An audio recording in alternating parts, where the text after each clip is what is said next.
تو یہ شہنشاہ نقوی صاحب کسی اور بات کو سمجھ ہی نہیں سکتے، کیونکہ شہنشاہ نقوی صاحب اور ان جیسے افراد یہ ذہنی لحاظ سے برین واشڈ ہیں، یہ تصور ہی نہیں کر سکتے کہ ولایت فقیہ یہ جو ہم جس راستے پہ جانے خطا ہو سکتا ہے، یہ اہل بیت علیہ السلام کا راستہ نہیں ہے۔ افسوس کی بات ہے، صرف افسوس اور درد کا اظہار میں کر سکتا ہوں۔ شیعہ مجھے گالی دیں گے بہت سارے، وہ تو خمینی صاحب کے لیے مرنے کے لیے تیار تھے، حکومت پاکستان کو بھی یہ پتا تھا، حکومت سعودی عرب، امریکہ سب کو پتا تھا یہ ایک ایسی لہر ہے کہ پورے عالم اسلام کو لے لے گی اپنی جماعتیں خود ایک مصیبت بن گئی۔ ان کو یوز تو کیا گیا نا شیعوں کے خلاف، جو تکفیری جماعتیں اور ٹیررسٹ جماعتیں تھیں جو شیعہ کو قتل کرتے تھے، یہ خود حکومت کے لیے پرابلم بن گئی نا، جو لوگ ان کی سرپرستی کرتے تھے۔ میں یہ سمجھتا ہوں، اور پھر ان کی کہاں آرامدی ختم ہو گئی، کیونکہ شیعہ اتنے کمزور ہو گئے اور شیعہ اتنے پس گئے کہ پھر وہ ان کو یقین ہو گیا کہ اب شیعوں کو کنٹرول کرنے کا طریقہ میں آ گیا ہے۔ اگر یہ دوبارہ کبھی ہمارے اسٹیٹ کے لیے، ہمارے پالیسیز کو مینیپولیٹ کرنے کے لیے ایسی، کیونکہ شیعوں کے پاس کیا ہے؟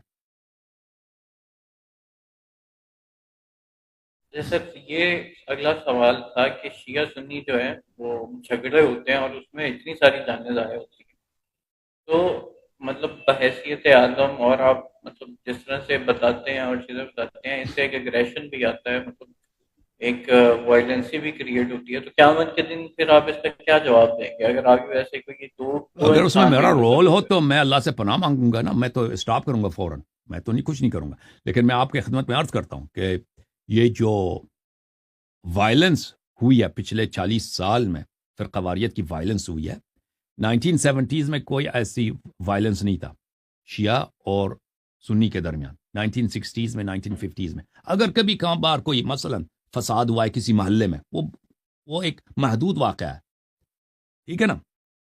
اس سے پہلے آپ جائیں انگریزوں کے زمانے میں کوئی نہیں تھا، یعنی ہندو مسلم کے درمیان فسادات ہوتے تھے، شیعہ اور سنی کے درمیان کوئی ایسا نہیں تھا کہ ایک دوسرے کی تکفیر کر رہے ہیں، ایک دوسرے کے علماء کو قتل کر رہے ہیں، ایسی کوئی بات نہیں تھی۔ ہو سکتا تھا کسی محلے میں کبھی لڑائی ہو جائے نا، ایک دوسرے سے فسادات ہو جائے، وہ بھی نادر طور پہ۔ لیکن 1980s کے بعد یہاں پہ کیا، وہ بہت ساری تنظیمیں بن گئی جو ان کا کام یہ تکفیر شیعہ، اور نہ صرف تکفیر شیعہ علمی لحاظ سے بلکہ عملی لحاظ سے شیعہ کو قتل کرنا، شیعہ کے امام بارگاہوں میں دھماکے کرانا، اور شیعہ کے امام بارگاہ میں جا کر جماعت کے وقت ان کو مشین گن سے ان نماز گزاروں کو قتل کرنا، ٹھیک ہے نا۔ یہ 1980 سے شروع ہو گئے۔ پہلے تو شیعہ علماء کو اسیسینیٹ کیا جاتا تھا، پھر شیعہ انٹلیکچوئلز کو، شیعہ تعلیم یافتہ حضرات کو، کاروباری حضرات کو، مشہور معروف حضرات کو۔ تو یہ جو ہوا ہے یہ ایک خود جوش،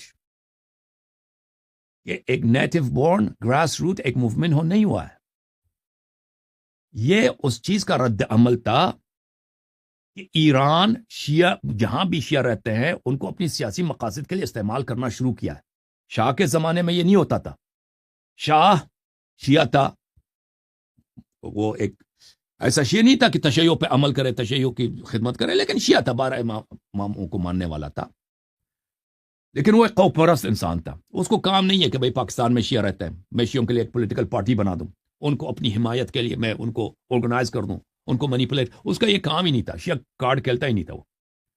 لیکن انقلابی ایران کے بعد خمینی صاحب نے کہا کہ میں مسلمانوں کا امام ہوں، میں پورے عالم اسلام کا ولی فقیہ ہوں، امام ہوں، تو لازمی بات ہے، سنی تو نہیں مانتے نا ان کو، سنی تو وہ کہتے ہیں ماشاءاللہ اچھی بات ہے، آپ نے انقلاب کیا، ہم آپ کے ساتھ ہیں، سپورٹ کرتے ہیں، لیکن یہ کہ آپ ہمارے امام ہیں، آپ کی طاعت ہم پہ واجب ہے، وہ کوئی نہیں ماننے کے لیے تیار نہیں تھا۔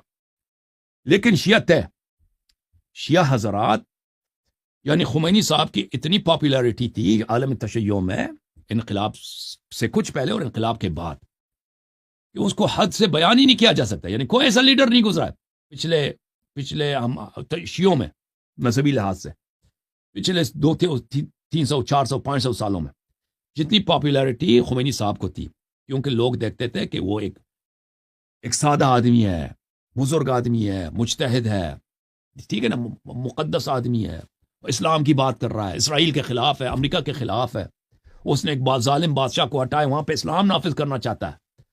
تو انہی سادہ نعروں کی بدولت اس کو لوگ بہت پسند کرتے تھے، سنی بھی پسند کرتے تھے، لیکن شیعہ حد سے زیادہ۔ وہ تو خمینی صاحب کے لیے مرنے کے لیے تیار تھے. حکومت پاکستان کو بھی یہ پتا تھا, حکومت سعودی عرب, امریکہ سب کو پتا تھا کہ یہ ایک ایسی لہر ہے کہ پورے عالم اسلام کو لے لے گی اپنے لپیٹ میں جہاں بھی شیعہ. اور پھر ایران نے کیا کیا کہ شیعوں کے لیے جہاں بھی ہیں ان کے لیے ان کے درمیان پولیٹیکل پارٹیز بنانا شروع کیے, اور جہاں پہ حکومتیں کمزور ہیں وہاں پہ نہ صرف پولیٹیکل پارٹیز بنا دی, وہاں پہ ملٹری پیراملٹری گروپس بنا دی. ٹھیک ہے نا, اگر حکومت وہاں پہ کمزور ہے تو صرف پولیٹیکل پارٹی بنا دو. اگر حکومت معاف کیجیے, اگر حکومت طاقتور ہے جیسے پاکستان میں, وہاں پہ نہیں بنا سکتا کوئی پیراملٹری گروپ نہیں بنا سکتا شیعوں کا, تو وہاں پہ پولیٹیکل پارٹیز بنا دیا. لیکن جیسے لبنان ہے وہاں پہ حکومت سینٹرل حکومت کمزور ہے, کنٹرول نہیں, وہاں پہ پیراملٹری گروپس بنا دیے اپنے. ٹھیک ہے نا, افغانستان میں اس زمانے میں ہرج مرج تھا حکومت, وہاں پہ پیراملٹری گروپس بنا دیے اپنے.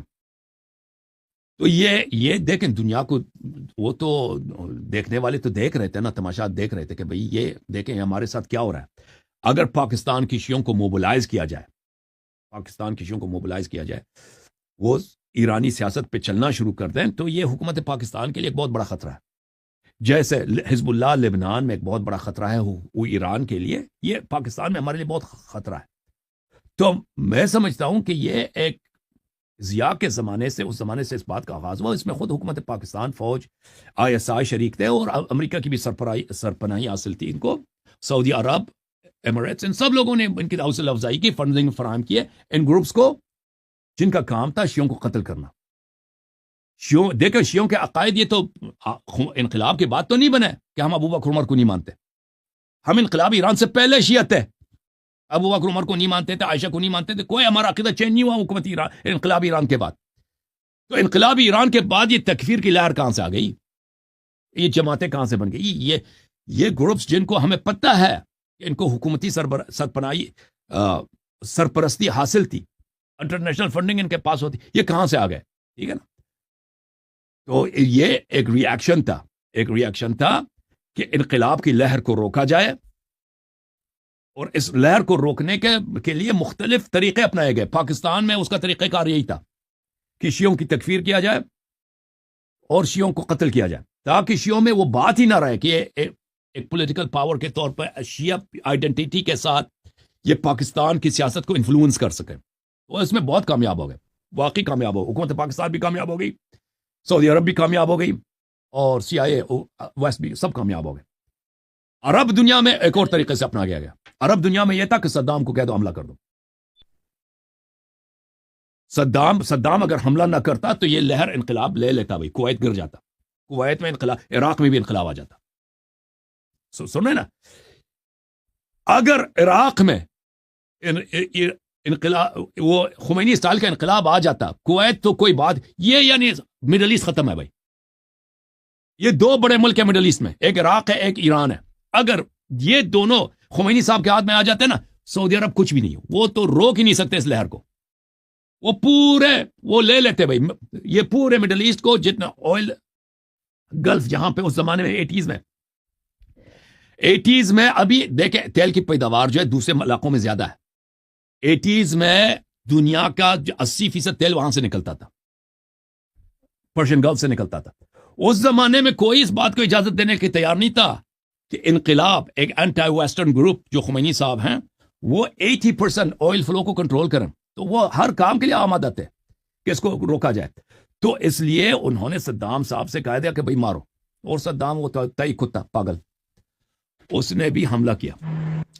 ٹھیک ہے نا. تو یہ جو دیکھیں یہ شیعوں کو قتل کرنے کا لہر اور شیعوں کی تکفیر کا لہر شروع ہوا ہے. اب دیکھیں اس کے بعد سعودی عرب میں اور امارات وغیرہ میں وہاں پہ بھی شیعوں کی کافی تکفیر ہو گئی تاکہ کوئی انقلابی حکومت ایران کے وہ حمایت نہ کرے. تو ان سب یہ جنہوں نے دیکھیں یہ جو شیعہ مسلمانوں کے درمیان فسادات ہوا ہے, یہ میں سمجھتا ہوں اس میں بڑا رول جو ہے شیعہ علماء کا ہے. شیعہ علماء کی غلطی ہے. شیعہ علماء کی کیا غلطی ہے کہ وہ آلہ کار بن گئے ایران کے. اگر وہ آلہ کار ایران کے نہ بنتے اور شیعہ قوم کو ایرانی سیاست اور اس کی منہج اور اس کے جو اس کا طریقہ کار تھا اس پہ نہ چلتے, تو یہ پاکستان وغیرہ میں شیعہ کشی کا اور شیعہ کی تکفیر کا اور شیعوں کے قتل کا کوئی وجہ نہ رہتا. کیونکہ جو تنظیمیں بن گئی وہ ایک ری ایکشن کے طور پر، ایک سپر کے طور پر، ایک دفاع کے طور پر، کہ ایرانی ویو کو کیسے ہم ریپلس کریں، ایرانی موج کو ہم کیسے پیچھے ہٹائیں، اس وجہ سے بنی تھی.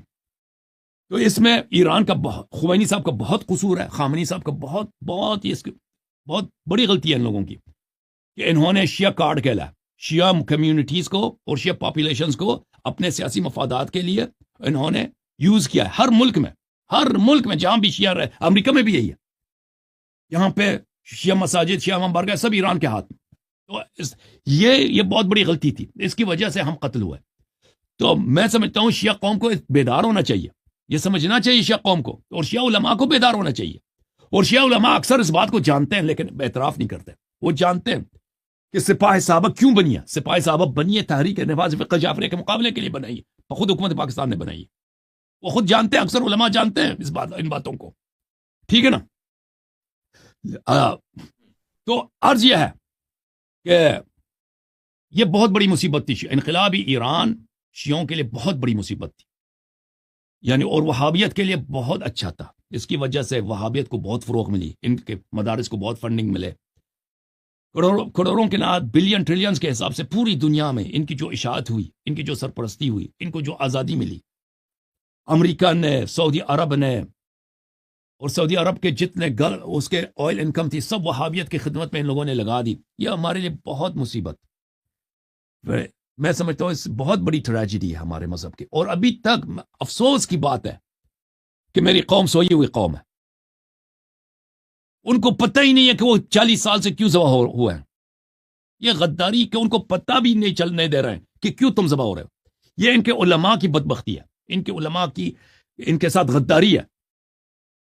ہم شیعہ ہیں، جو پاکستانی شیعہ ہیں وہ ملک کے وفادار بنے، اور ملک کے وفادار ہیں، ایران کے علیہ کار نہ بنے. اور ایرانی سیاست کے ان کے جیسے وہ ایک تھے پاکستان میں عارف حسینی، وہ وہی جو نعرے تھے خمینی صاحب کے، اس پہ وہ 100% اسی کو کاپی کر کے نا پاکستان میں ریلیز بناتا تھا. وہ سید عارف حسین الحسینی اسی کو کاپی کر کے ادھر پاکستان میں. یہ باتیں شیعوں کی تباہی کے سبب ہیں، اور شیعہ کبھی نہیں اٹھ سکیں گے. اور شیعہ کبھی ان کو یہ جو بین الاقوامی بڑی طاقتیں ہیں اور خود حکومت پاکستان، یہ کبھی ان پہ اعتماد نہیں کرے گا جب تک کہ یہ ایران کے علیہ کار رہیں گے. یہ بڑی اہم بات ہے، اس نقطے کو سمجھنا چاہیے. لیکن مصیبت یہ ہے کہ ہمارے جو اکثر علماء ہیں، ان کی پرورش ان مدارس میں ہوتی ہے. یہ قوم جاتے ہیں، ٹھیک ہے نا، ان کی پرورش انہی مدارس میں ہوتی ہے جن کا کریکولم ہی یہی ہے، جن کا نصاب ہی یہی ہے کہ کیسے ایسے افراد کی پرورش کی جائے جو ایرانی سیاست کو دنیا میں پروموٹ کریں. اگر پاکستان جاتے ہیں تو پاکستان میں، ہندوستان جاتے ہیں تو ہندوستان میں. تو یہ شہنشاہ نقوی صاحب کسی اور بات کو سمجھ ہی نہیں سکتے، کیونکہ شہنشاہ نقوی صاحب اور ان جیسے افراد یہ ذہنی لحاظ سے برین واشڈ ہیں. یہ تصور ہی نہیں کر سکتے کہ ولایت فقیہ یہ جو ہم جس راستے پہ جانے خطا ہو سکتا ہے، یہ اہل بیت علیہ السلام کا راستہ نہیں ہے. افسوس کی بات ہے، صرف افسوس اور درد کا اظہار میں کر سکتا ہوں. شیعہ مجھے گالی دیں گے بہت سارے، لیکن میں کیا کر سکتا ہوں؟ جی میں جو کہہ رہا ہوں وہ حق ہے. جی سر.